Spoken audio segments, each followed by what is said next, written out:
শুভ সকাল প্রিয় দর্শক, চ্যানেল 24 এর নিয়মিত স্বাস্থ্য বিষয়ক আয়োজন জিসকা ফার্মা লিমিটেড নিবেদিত পিউলি মেডিকেল 24 থেকে সবাইকে আমন্ত্রণ জানাচ্ছি। আমি ডাক্তার সাদিয়া সুলতানা রেশমা।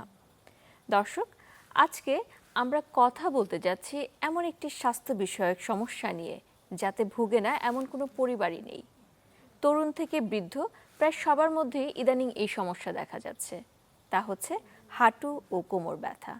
কেন হচ্ছে এই সমস্যা তা নিয়ে আজকে আমরা কথা বলবো, এবং কথা বলতে আমাদের সাথে আজকে স্টুডিওতে উপস্থিত আছে আমাদের দেশের একজন প্রখ্যাত রিমাটোলজিস্ট। আমাদের সাথে আছেন ডাক্তার মোহাম্মদ আরিফুল ইসলাম, সহযোগী অধ্যাপক রিমাটোলজি বিভাগ, বাংলাদেশ মেডিকেল বিশ্ববিদ্যালয়। আপনাকে স্বাগত জানাচ্ছি আমাদের এই অনুষ্ঠানে। ধন্যবাদ। আমরা আজকে হাঁটু ব্যথা কোমর ব্যথা নিয়ে কথা বলতে যাচ্ছি। তার আগে একটু দর্শকদেরকে জানিয়ে দিতে চাই, দর্শক আপনারা কিন্তু আমাদেরকে যে কোনো প্রশ্ন করতে পারেন আজকের বিষয় নিয়ে স্ক্রলে দেওয়া নাম্বারটিতে কল করে। তাহলে আমরা চলে যাচ্ছি আজকের আলোচনায়, যেখানে একটু একটু করে জানবো এই হাঁটু ব্যথা কেন হয়, কোমর ব্যথা কেন হয়।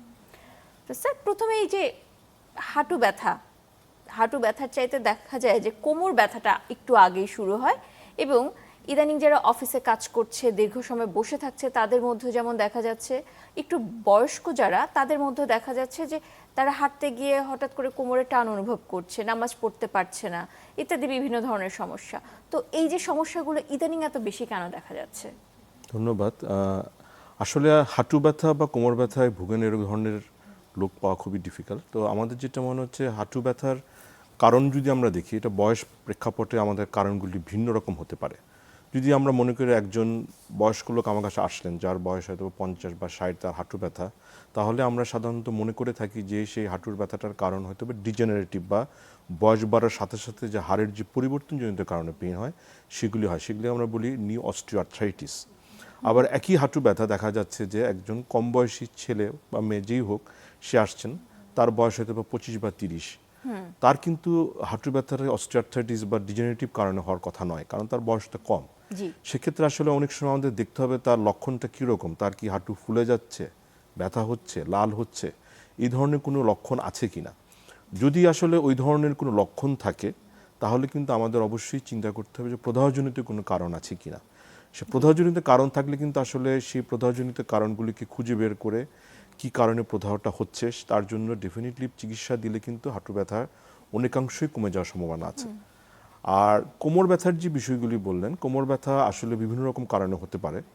আপনি যেটা বললেন যে হ্যাঁ, দৈনন্দিন কাজ করা থেকেও কিন্তু কোমর ব্যথা আমরা হতে পারে। হঠাৎ করে কোনো একটা ওজন তুললেন বা সে একটা কাজ করছেন বা একটা মোচড় দিলেন, বা তখন দেখা গেলো হাঁটু মানে কোমর একটা টান অনুভব করলেন, যেটা বলছিলেন একটু আগে, সেটাকে বলা হয় লাম্বার স্ট্রেইন, আমরা যদি ডাক্তারি ভাষায় বলি। তো সেক্ষেত্রে lumbar strain is the most common cause of কোমর ব্যথা, আমাদের বিভিন্ন স্টাডিতে যে দেখা যায়। অতএব এটা একটা কমন। তবে এই ক্ষেত্রে দেখা যায় যে লাম্বার স্ট্রেইন থেকে যদি পেইন হয়, একটা বড় অংশেই দেখা যায় ব্যথাটা খুব বেশি দিন না, এটা হয়তো বা 3 সপ্তাহ 4 সপ্তাহের মধ্যে কিন্তু একটু উন্নতি হয় ডাক্তারের সাথে পরামর্শ করা, ওষুধ কিছু নিয়ম মানলে।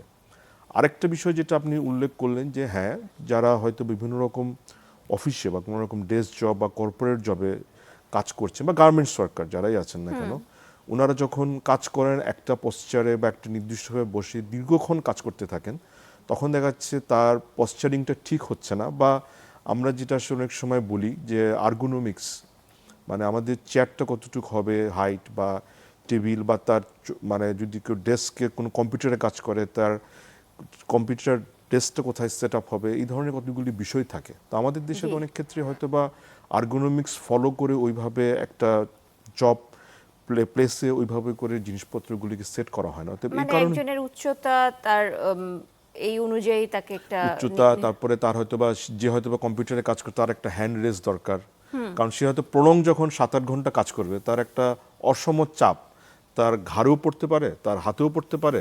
অতএব সেইখান থেকে কিন্তু তার পেইন হতে পারে। বা সে একটা বসে আছেন, পশ্চারটা সঠিক না, সেভাবে বসে উনি দীর্ঘক্ষণ কাজ করছেন, তার তো 6 ঘন্টা 8 ঘন্টা দীর্ঘ সময় কাজ করছেন। অতএব দেখা যাচ্ছে সে যখন কাজ করছেন অটপষ্টে দীর্ঘক্ষণ, তখন কিন্তু তার ওই কোমরে একটা অসম চাপ পড়ছে, এবং অসম চাপ থেকে তখন লিগামেন্ট বা আমাদের বলি আমাদের মাসল যেগুলি থাকে, এগুলিতে অসম প্রেশারের কারণে কিছু ব্যথা অনুভব হতেই পারে। অর্থাৎ আমাদের ক্ষেত্রে মানে কারণ যেটাই হোক, ব্যথার কারণগুলিকে আসলে সুনির্দিষ্টভাবে নিরূপণ করাটা খুব গুরুত্বপূর্ণ। তাহলে কিন্তু আমরা সেটাকে সঠিকভাবে ধরে সেভাবে চিকিৎসা দিলে সেটা একজন রোগীর ব্যথা অনেকটাই হয়তো বা কমানো সম্ভব। আপনারা একটা স্টাডি করেছিলেন, একটা গবেষণা হয়েছিল বেশ কিছুদিন আগে এই কোমর ব্যথা নিয়ে এবং হাঁটু ব্যথা নিয়ে, যতটুকু মনে পড়ছে। এই ব্যাপারে যদি একটু ধারণা দেন আমাদের দর্শকের উদ্দেশ্যে, যে আসলে কি কি পাওয়া গিয়েছিল, বাংলাদেশের চিত্রটা কি রকম? ইতিমধ্যে আমাদের আসলে ন্যাশনাল ওয়াইড সার্ভে হয়েছে বেসিক্যালি রিউমাটিক যে ডিজিজ বা বাত ব্যথার যে রোগগুলির প্রাদুর্ভাব নিয়ে। তো ওই গবেষণাগুলিতে দেখা গিয়েছে যে আমাদের দেশে অ্যারাউন্ড 30% বা 30% লোক তারা কোনো না কোনো বাতজনিত কারণে ভুগে থাকেন। সেটার বিভিন্ন রকম কারণ থাকে, তার মধ্যে একটা বড় অংশ কিন্তু হচ্ছে এই কোমর ব্যথা, এবং সেটাতে দেখা গিয়েছে প্রায় 18%, 18% লোক দেখা যাচ্ছে সে কোমর ব্যথা, এবং প্রায় 7% লোক দেখা যাচ্ছে যে হাঁটু ব্যথার কারণে কিন্তু আক্রান্ত এবং তারা এই ব্যথাগুলি নিয়ে ভুগে থাকেন। তো অতএব বোঝা যাচ্ছে যে আমাদের কমিউনিটির একটা বড় অংশ তারা আসলে এবং কোমর এবং হাঁটু ব্যথায় আক্রান্ত থাকে। অতএব সেক্ষেত্রে কিন্তু এই বিষয়ে অ্যাওয়ারনেস কী কারণে হচ্ছে সেগুলি নিয়ে আসলে সঠিকভাবে জানাটা খুবই দরকার, যদি আমরা সঠিক চিকিৎসাটা দিতে চাই আসলে। জি, ধন্যবাদ। যেরকম আপনি একটু আগে বলছিলেন যে বয়সজনিত কারণে কারো কারো ব্যথা হচ্ছে, আবার অল্প বয়সীদেরও হচ্ছে, এবং সেক্ষেত্রে কারণটা একটু ভিন্ন। তো সাধারণত দেখা যায় ইদানিং আমাদের বেশি উদ্বেগটা আসে যদি অল্প বয়সীদের ব্যথাটা হয়, এবং তাদের ক্ষেত্রে বলা হয় যে ব্যথাটা প্রদাহজনিত বা বিভিন্ন ধরনের বাতজনিত। এবং বাতের কথা যখন বলি তখন স্বাভাবিকভাবেই একটি শব্দ অনেকে বলে, সেটি হচ্ছে বাতজ্বর। এই বাতজ্বর আর বাতরোগ, এই দুইটির মধ্যে আসলে পার্থক্য কি আছে কিনা? অত্যন্ত গুরুত্বপূর্ণ প্রশ্ন, যেটা আসলে আমাদের একটা সোসাইটিতে মিথ বিদ্যমান, মানে যে কোনো রকম ব্যথা হলে এটাকে বাতজ্বর হিসেবে উল্লেখ করা হয়। আসলে বাতজ্বরের যে বিষয়টা, বাতজ্বরে যেটা জিনিসটা হয়, একটা ফিভার থাকে, সেখানে কিন্তু জয়েন্ট বা গিরায় যে ব্যথাটা হয় সেটা কিন্তু আসলে বেশি দিন থাকে না। সেটা হয়তো বা দেখা যাবে খুব বেশি হলে 3 থেকে 4 সপ্তাহ থাকে। আমাদের হাতে পায়ের বড় বড় জয়েন্টগুলোতে সাধারণত আক্রান্ত হয়। ওইখানে আমাদের ওই রোগের চিকিৎসার জন্য গুরুত্বপূর্ণ হচ্ছে আমাদের চিকিৎসাটা দেওয়ার উদ্দেশ্য থাকে কিন্তু হার্টের বাল্বকে রক্ষা করা। সেখানে কিন্তু জয়েন্টকে রক্ষা করার বিষয়টা অতটা আমাদের মানে আমলে না নিলেও হচ্ছে। কিন্তু আমাদের জন্য যখন আপনি যেটা বললেন যে আমাদের প্রদাহজনিত কারণে যখন জয়েন্ট ফুলে যাচ্ছে, বাত হচ্ছে, যেমন একটা ইয়ং ছেলে হোক বা মেয়ে হোক, যাদের হয়তো হাঁটু অনেক সময় ফুলে গেল বেশ লাল হয়ে, তার ব্যথাটা থাকছে বেশ কিছুদিন, তখন কিন্তু আমাদের আসলে বাতজ্বরের একটা কারণ থাকতে পারে। কিন্তু যখন আমি বললাম যে তার বয়সটা 20-এর ঊর্ধ্বে হয়ে যাচ্ছে, তখন কিন্তু সেই সময়টা অনেকটাই কমে যাচ্ছে। তাহলে অন্য কোনো কারণে প্রদাহ হচ্ছে কিনা সেটা দেখার জন্য, যেমন আমরা আরও কিছু রোগ আছে, যেমন স্পন্ডাল আর্থ্রাইটিস বলি, রিউমাটয়েড আর্থ্রাইটিস বলি, রিঅ্যাক্টিভ আর্থ্রাইটিস, এরকম বিভিন্ন রকম প্রদাহজনিত কারণে, ইভেন গাউট যেটা হচ্ছে কমন, অনেক সময় কিন্তু জয়েন্ট ফুলে লাল হয়ে ব্যথা হয়। তো এগুলিকে একটা গুরুত্বপূর্ণ বিষয় হচ্ছে যে আমরা যখন এই বাতের জন্য ট্রিটমেন্টটা দিব, তখন কিন্তু আমাদের এগুলিকে ভালোভাবে নিয়ন্ত্রণ করা সম্ভব, এবং এগুলিকে নিয়ন্ত্রণ করতে পারলে আমরা আমাদের জয়েন্টকে রক্ষা করতে পারবো। এবং জয়েন্ট থেকে তার কথা একজন যদি বারে বারে জয়েন্ট ফুলে যায়, ব্যথা হয়, তাহলে তার জয়েন্টটাকে যদি যথেষ্টভাবে রোগটাকে নিয়ন্ত্রণ করানো হয়, তার জয়েন্টের এক সময় ড্যামেজ বা ক্ষয় হতে থাকবে। অতএব তখন তার জয়েন্টের সমস্যাগুলো দেখা দিবে। আমাদের উদ্দেশ্যটা কি? আমাদের উদ্দেশ্যটা হচ্ছে ওই জয়েন্টগুলিকে রক্ষা করা, জানিস তার জয়েন্টটা নর্মাল থাকে, আর ধরজন নর্মাল মানুষের মতো সে চলাফেরা করে চলতে পারে। যদিও তার ব্যথা হবে, সেটা জানি আমরা নিয়ন্ত্রণে রাখতে পারি। অতএব এই কারণে কিন্তু আসলে কারণগুলি জানাটা খুবই গুরুত্বপূর্ণ আসলে। আর বাতজ্বরের বিষয়টা কিন্তু একটা বড় অংশ ট্রিটমেন্ট করছি আমরা হার্টের ভালভকে রক্ষা করার জন্য। এখানে জয়েন্ট সিস্টেমটা অত বেশি অনেক সময় থাকে না আর কি। তো এই ক্ষেত্রে যে বাত রোগের কথা আপনি বলেছেন, বাত রোগ কি যে কোনো বয়সেই হতে পারে কিনা? বাতরোগ যে কোনো বয়সী হতে পারে। তো আমরা যদি আসলে বয়স প্রেক্ষাপটে চিন্তা করি, যেরকম একেবারে ধরেন 16 বছরের নিচেও কিন্তু বাতে আক্রান্ত হতে পারে বাতরোগজনিত। আমরা সেটাকে বলি জিআইএ, জুভেনাইল ইডিওপ্যাথিক আর্থ্রাইটিস। যখন 16 বছরের নিচে কেউ বাতরোগ আক্রান্ত হয়, তখন সেটাতেও আমরা বিভিন্ন রকম, মানে কম বয়সে, এটা 8 বছর, 10 বছর, 11 বছর একটা ছেলে বা মেয়ে আসলো, তারা কিন্তু জয়েন্ট ফোলা, ব্যথা, বিভিন্ন রকম সমস্যা নিয়ে আসতে পারে। আবার যখন বয়সটা আরেকটু বেশি ধরেন 20-25, তখন দেখা যাবে যে আমাদের বিভিন্ন রকম রোগ আছে, প্রদাহজনিত কারণে জয়েন্ট পেইন হয়।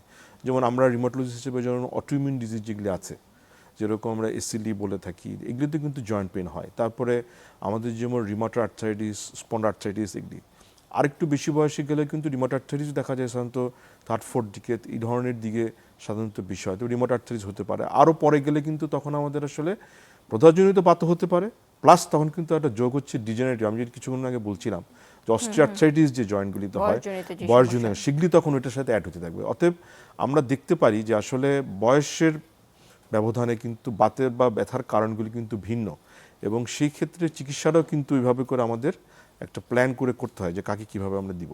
অর্থাৎ আমাদের জন্য ব্যথাটা কে নিয়ে আসলো, কোন বয়সে নিয়ে আসলো, কিভাবে তার শুরু হলো এবং তার লক্ষণটা কিরকম আসলে, তার ব্যথাটা কি কাজ করলে বাড়ছে নাকি তার ব্যথাটা বিশ্রামের পরে বাড়ছে, এটা খুবই গুরুত্বপূর্ণ।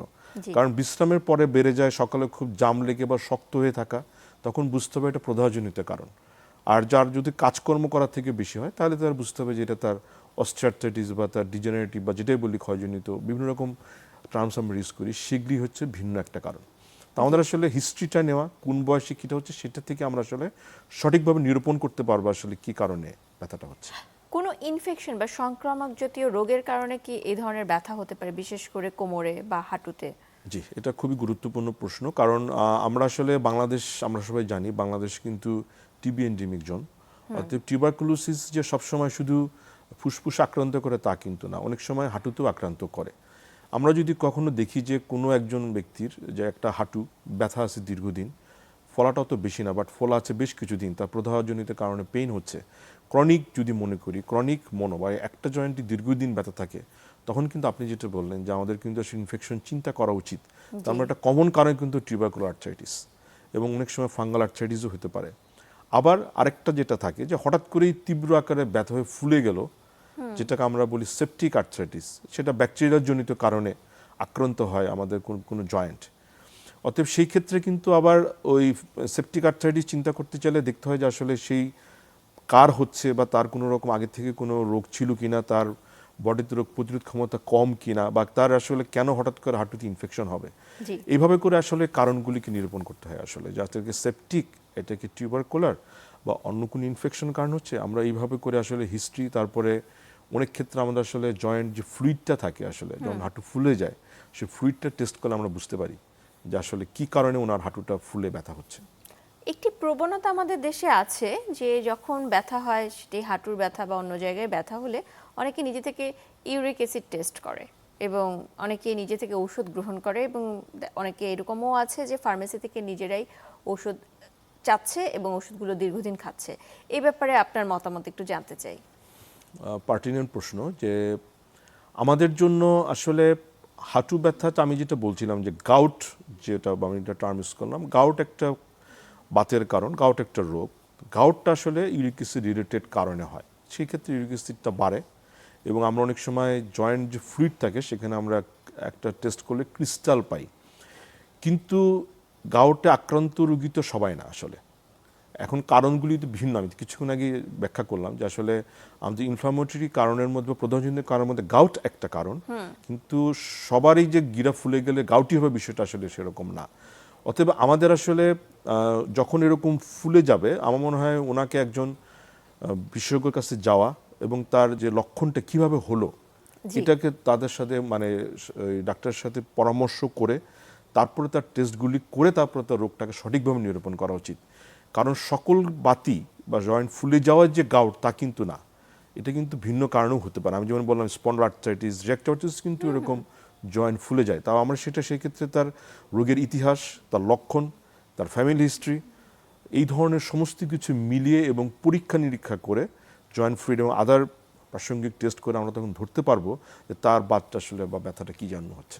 আচ্ছা, যদি এরকম হাঁটুর ব্যথার ক্ষেত্রে একটু জানতে চাই যে অনেক দিন ধরে ব্যথা হচ্ছে, একটি জয়েন্টে ব্যথা হচ্ছে এবং তাদের ক্ষেত্রে ইউরিক অ্যাসিডটাও যেমন একটু বেশি থাকছে, আবার অন্যান্য বিভিন্ন ধরনের প্যারামিটারও বেশি থাকছে। অনেকেই করে কি এইসব ক্ষেত্রে জয়েন্টের মধ্যে একটি ইনজেকশন দেয়, এবং এটি এখন খুবই কমন হয়ে গেছে এবং প্রায় প্রান্তিক অঞ্চলেও খুব বেশি বহুল ব্যবহৃত একটি সমস্যার সমাধান হিসেবে চিহ্নিত হচ্ছে। এই ব্যাপারে আপনার কি মন্তব্য? এটি কি সবার ক্ষেত্রে প্রযোজ্য কিনা? এটা আসলে আমাদের হাঁটু ব্যথা হয়ে ফুলে গেলে আমাদের আসলে প্রথম আপনার সাথে যে আলোচনা ইতিমধ্যেই হলো, আমাদের কিন্তু একটা কারণ আমরা কিন্তু আলোচনা করলাম ইনফেক্টিভ আর্থ্রাইটিস বা আমাদের ইনফেকশন কোনো রকম, এটা ব্যাকটেরিয়াজনিত হতে পারে বা অন্য কোনো ইনফেকশন কারণে। তো আমাদের জন্য বিফোর গিভিং কোনো জায়গায় কোনো জয়েন্ট ইনজেকশন দেওয়ার আগে আমাদের এটাকে এক্সক্লুড বা বাদ দিতে হবে আসলে এটা কোনো রকম ইনফেকশন আছে কিনা, প্রথম খুব গুরুত্বপূর্ণ বিষয়। তো আমরা এটা কীভাবে বুঝতে পারি? আসলে আমরা যখনই একটা জয়েন্ট ফুলে যায়, আমরা কিন্তু সেই জয়েন্ট ফ্লুইডকে অ্যাসে করি বা আমরা জয়েন্ট ফ্লুইডকে টেস্ট করতে পারি। এটা একটা বিষয়। তারপরেও আমরা যারা বিশেষজ্ঞ ডক্টর আছেন, ওনারা কিন্তু জয়েন্ট ফ্লুইডের কালারটা দেখেও বুঝতে পারে অনেক সময় যে আসলে এটা কি হলদেটে নাকি এটা একটু গাঢ় কালার বা এটা একটু পুজোর মতো হয়ে গেছে। আমাদের কিন্তু এটা দেখে আসলে সিদ্ধান্ত নিতে হবে যে আসলে ওনার এটা দেখে এবং তার সাথে সাথে তার এটাকে টেস্টও করতে হবে। যদি মনে হয় যে এটা কোনো ইনফেক্টিভ না, তার একটা অ্যাকুইট কোনো প্রদাহজনিত কারণে পেইন হচ্ছে, তাহলে আমরা ডেফিনেটলি তাকে ইনজেকশন দেওয়া যেতে পারে। বাট সেটারও কিছু প্রেক্ষাপট আছে। যেরকম আমি এখন ইনজেকশনটা ধরলাম, একজন রোগী আজকে ব্যথা নিয়ে আসছে, তার ব্যথাটা 2 দিনের, তাহলে তো আমাকে এখন তাকে আমি ওষুধ দেওয়ার সুযোগ আছে।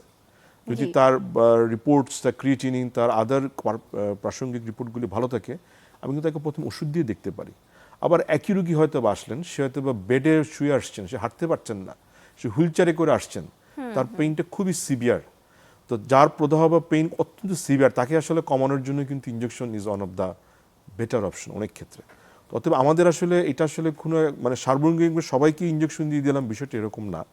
আমাদের আসলে প্রেক্ষাপটটা দেখতে হবে, কোন প্রেক্ষাপটে তো জয়েন্টটা ফুলে গেল, ওনার কারণটা কি, জয়েন্ট ফ্লুইডের কালারটা কীরকম, এই সব কিছু বিবেচনায় এনে তারপর আমাদের ইনজেকশন দেওয়ার বিষয় আছে।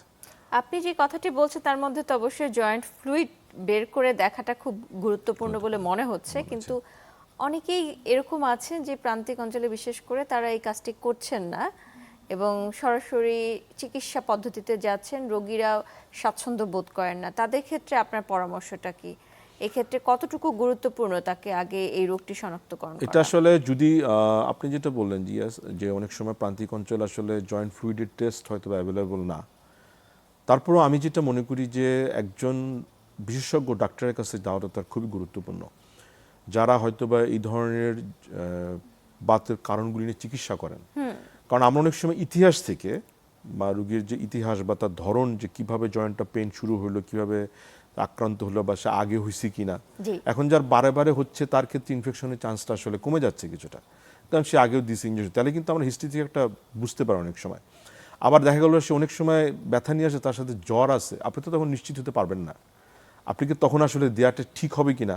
তখন কিন্তু ব্লাড টেস্ট করে আমরা হয়তো একটা ধারণা পেতে পারি যে তার কীরকম হবে। তারপরে যদি না হয় তখন কিন্তু আসলে তাকে একটা পর্যায়ে রেফার করাটাও হয়তো বা জরুরি হতে পারে।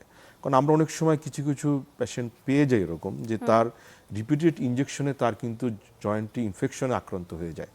অতএব আমাদের জন্য মানে প্রপারলি এইটাকে আইডেন্টিফাই না করে ইনজেকশনটা না দেওয়াটা হয়তো বা সঠিক না। তবে প্রেক্ষাপট চিন্তা করে অনেক সময় যদি মনে করে থাকেন একজন ফিজিশিয়ান যে এইটাতে দিলে বা তার হিস্ট্রি থেকে একটা সাজেস্টিভ না দিলে কোনো ইনফেকশনের চান্স কম, সেই ক্ষেত্রে হয়তো বিবেচনা করা যেতে পারে ইনজেকশন দেওয়ার বিষয়। অবশ্যই এরকমও একটু আছে যে অনেকে মনে করেন যে তার ক্যালসিয়াম খেলেই হয়তো ঠিক হয়ে যাবে, ভিটামিন ডি খেলেই ঠিক হয়ে যাবে, এরকম কিন্তু ধারণা আছে। কথা বলছিলাম বিভিন্ন ধরনের ভিটামিন ডি, ক্যালসিয়াম সাপ্লিমেন্ট এবং তার সাথে ব্যথানাশক যে ওষুধগুলো গ্রহণ করার প্রবণতা এ নিয়ে। এটি তো আমাদের দেশে বহুল একটি অভ্যাসজনিত সমস্যা। অনেকে নিজে থেকে গ্রহণ করে, অনেকে বিভিন্ন সময় চিকিৎসকের পরামর্শ গ্রহণ করে এবং দীর্ঘদিন গ্রহণ করে। কখন শুধু এই ওষুধগুলো গ্রহণ করবে, কখন চিকিৎসকের পরামর্শ গ্রহণ করা উচিত, এই ব্যাপারে আপনার মতামত একটু জানতে চাই। প্রাসঙ্গিক প্রশ্ন। আসলে আমাদের একটা ধারণা আছে যে যেরকম আমরা কিছুক্ষণ আগে বলছিলাম যে ইউরিক অ্যাসিডের জন্যই ব্যথা হচ্ছে, আমাদের একটা ধারণা আছে যে যে কোনো পেইন হলে সেটাতে ক্যালসিয়াম জড়িত কিনা, ক্যালসিয়াম অভাবের কারণে হচ্ছে কিনা বা ভিটামিন ডি কম কিনা, সেখান থেকে ব্যথা হচ্ছে কিনা। আসলে ইতিমধ্যে আমাদেরও কিছু গবেষণা আমাদের হয়েছে, যেমন দেখা গেছে যে আমাদের মানে বাংলাদেশের বেশিরভাগ ক্ষেত্রেই আমরা যদি এখন একটা সার্ভে করা হয় যে আসলে ভিটামিন ডির অবস্থাটা কীরকম, দেখা যায় যে বেশিরভাগ ক্ষেত্রেই রোগীদের মধ্যে একটা ডেফিসিয়েন্সি বিদ্যমান থাকে।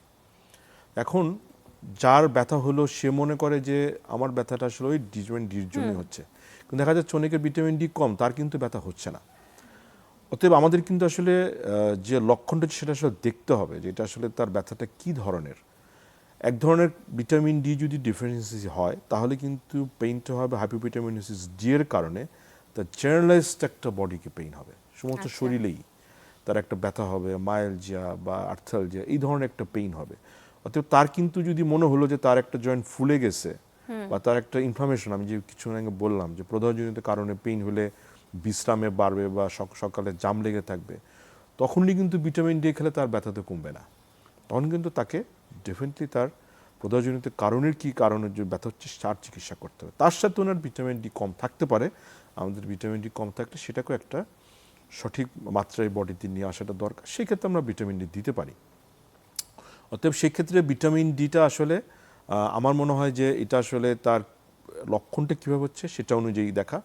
আর আমাদের খাদ্য অভ্যাসে কিছু পরিবর্তন আমরা করতে পারি, যেমন ধরেন দুধ, ছোট মাছ, শাক, আমরা যদি আমার খাদ্য অভ্যাসে রেগুলার আমরা এগুলি খেয়ে থাকি তাহলে কিন্তু আমাদের শরীরে ক্যালসিয়াম ভিটামিন ডির একটা ঘাটতি একটা বড় অংশ মানে এটাকে পূর্ণ মাত্রায় করা সম্ভব হতে পারে। তো এখন সেই ক্ষেত্রে আমাদের কিন্তু মানে ব্লাইন্ডলি ভিটামিন ডি আমি দিনের পর দিয়ে খেয়ে গেলাম সেটাও সঠিক না। তবে আমাকে মনে হয় মাঝে মাঝে কিছু খাওয়া যেতে পারে, প্লাস টেস্ট করা তার কি কারণে পেন হচ্ছে এটাকে ভালোভাবে বুঝে বা ডাক্তারের পরামর্শ নিয়ে আসলে তার আসলে এই ধরনের ওষুধগুলি দীর্ঘদিন খেলে খাওয়া উচিত। আদারওয়াইজ এটা এইভাবে করে মানে কোনো বিশেষজ্ঞ পরামর্শ ছাড়া দীর্ঘদিন ভিটামিন ডি খেয়ে যাচ্ছি বা ক্যালসিয়াম খেয়ে যাচ্ছি কোনো নির্দিষ্ট কারণ ছাড়া, এটা হয়তো সঠিক না। আচ্ছা, তাহলে চিকিৎসকের কাছে কখন যেতে হবে, বিশেষ করে কোমর ব্যথার জন্য?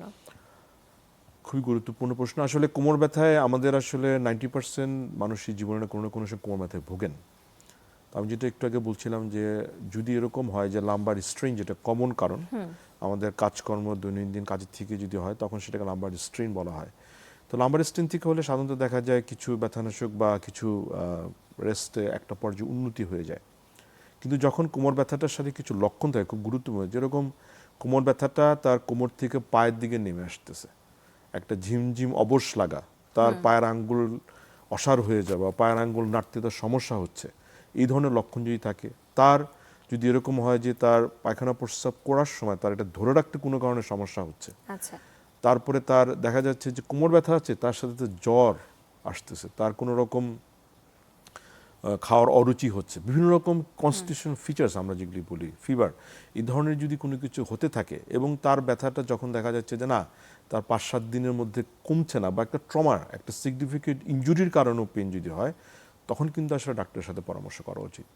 কারণ সেই ক্ষেত্রে আসলে ওনার কিছু পরীক্ষা নিরীক্ষা দরকার। বেশিরভাগ ক্ষেত্রেই যেগুলি দৈনন্দিন কাজের সাথে কারণের জন্য হয় তাতে পরীক্ষা লাগে না, ডাক্তারের সাথে পরামর্শ করে হয়তো বা কিছু ব্যথানাশক, কিছু মাসেল রিল্যাক্সেশন এগুলি নির্ভর করে, সেগুলি খেয়েই দেখা যায় একটা বড় অংশ কিন্তু ভালো হয়ে যাচ্ছে। কিন্তু যখন দেখা যাবে যে তার এই ধরনের আমি যে কথাগুলি বললাম এই ধরনের লক্ষণগুলি থাকে, বা আমরা যেটা বলি ইনফ্লামেটরি পেইন, যে কোমর ব্যথাটা তার দেখা যাচ্ছে যে তার কাজকর্ম করলে কম হচ্ছে কিন্তু তার রাতে শুইলেতে সে নড়াচড়া করতে পারছে না, বা এক পাশে ঘুরতে গেলে তার পেন হচ্ছে, সে ভোর রাতে ব্যথার জন্য ঘুম ভেঙে যাচ্ছে, সকালে উঠলে তার স্টিফনেস, সে উঠলে সাথে সাথে উঠতে পারছে না, অনেকক্ষণ জাম লেগে থাকছে, তখন কিন্তু আসলে তাকে চিন্তা করতে হবে তার কোমর ব্যথাটা কমন কারণে না, তার একটা প্রদাহজনিত কারণে। তখন কিন্তু আসলে ওনাকে ডাক্তারের কাছে পরামর্শ করা অবশ্যই উচিত। এবং সেই ক্ষেত্রে শুধু পরামর্শ না, তার কিছু সেক্ষেত্রে আসলে কিছু প্রয়োজনীয় পরীক্ষা নিরীক্ষা করা দরকার তার রোগটাকে সঠিকভাবে ধরার জন্য। পরীক্ষা নিরীক্ষার কথা যেহেতু আসলো, পরীক্ষা নিরীক্ষা বিশেষ করে একটু আগে আপনি যে কথাগুলো বলেছেন যে প্রদাহজনিত সমস্যা হলে সাধারণত কি কি পরীক্ষা করতে হবে? প্রদাহজনিত সমস্যা হলে সাধারণত আমরা প্রাথমিকভাবে কিছু রক্তের টেস্ট করি, সিবিসি, ইএসআর, সিআরপি, আমরা এই টেস্টগুলি করতে পারি। তারপরে আমরা এটা আসলে যদি আর্লি পার্টে হয় অনেক সময় এক্সরে আমরা করি, কিন্তু এক্সরে অনেক সময় নর্মাল থাকতে পারে।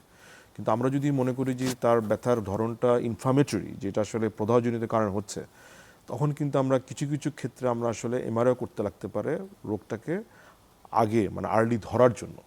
এটা ডিপেন্ড করে আসলে কি ধরনের হিস্ট্রিটা, কি ধরনের রোগের লক্ষণটা নিয়ে আসেন উনি। তারপর আমরা HLA-B27 নামে একটা টেস্ট আছে, আমরা সেটা অনেক সময় করি বাতকে ধরার জন্য আসলে। আচ্ছা, তো এই যে আপনি বলছিলেন এমআরআই এর কথা, অনেকে তো আছে এমআরআই করছে, এমআরআই করে তার রোগ শনাক্ত হচ্ছে, আবার অনেকের আছে এমআরআই নিজে থেকেই করতে চায়। এই ব্যাপারে আসলে কি করা উচিত কি করা উচিত না জানতে চাই। জি, আসলে এমআরআই আমরা করার কিছু ডেফিনিট ইন্ডিকেশন আমাদের আছে, আসলে সেগুলি না থাকলে এমআরআই করলে আসলে আমাদের ফলসলি ভিন্ন দিকে চলে যেতে পারি। যেমন আমি যেটা বলতে চাচ্ছি যে ধরলাম একজন এমআরআই করলেন, একজন ব্যক্তি যে সুস্থ ব্যক্তি হয়তো এমআরআই করলেন, তাকে দেখা যেতে পারে তার এমআরআই করার পরে তার এমআরআইতে কিছু ফাইন্ডিংস চলে আসতে পারে, হয়তো বা তার ব্যথাটা নাই কিন্তু তার দেখা যাচ্ছে এমআরআই কিছু চেঞ্জ আসলো, হয়তো তাকে কিন্তু তখন ভুলভাবে ডায়াগনোসিস করা হতে পারে যে তার একটা নার্ভের সমস্যা আছে বা পিএলআইডি আছে। অতএব আমাদের আসলে যখন রোগের লক্ষণ থাকবে যে তার কোমর ব্যথাটা কোমর থেকে পায়ে নিয়ে দিকে নেমে যাচ্ছে, অথবা তার প্রদাহজনিত কারণেই ব্যথা হচ্ছে, তার হিস্ট্রি থেকে মনে হবে, তখনই আসলে এমআরআইটা করাটা যৌক্তিক। আদারওয়াইজ আমরা আসলে এমআরআইটা করলে আমরা অনেক সময় ভুল দিকেও চিকিৎসা তাড়িত হতে পারে। জি, ধন্যবাদ। আমরা আসলে কথা বলতে বলতে শেষ পর্যায়ে চলে এসেছি। আরেকটি বিষয় না জানলেই নয়, তা হচ্ছে এরকম হয় যে ব্যথায় যারা ভুগছে তাদের দেখা যায় যে সিঁড়ি বেয়ে চলাফেরা করতে বা হাঁটু ভেঙে কাজ করতে বা নামাজ পড়তে খুব অসুবিধা অনুভব করে এবং তারা একদম মোটামুটি এই ধরনের কাজগুলো করা থেকে বিরতই থাকে। এই ব্যাপারটি কতটুকু সঠিক? এটা আসলে আপনি যেটা বললেন এটা আসলে হাঁটুর অস্টিওআর্থ্রাইটিস, বা যেটা আমরা বলেছিলাম যে একটু বয়সের সাথে যে ডিজেনারেটিভ চেঞ্জ হয় জয়েন্টের, তখন এই সমস্যাগুলি বেশি হয়।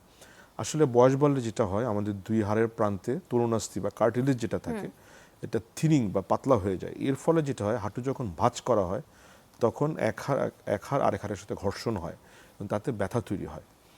তো এখন আসলে ডিজেনারেটিভ বা অস্টিওআর্থ্রাইটিসের কারণে যদি কারো হাঁটু ব্যথা হয়, একে আসলে প্রক্রিয়াগতভাবে স্টপ করে ফেলার কোনো মেডিকেশন আসলে এভাবে নাই।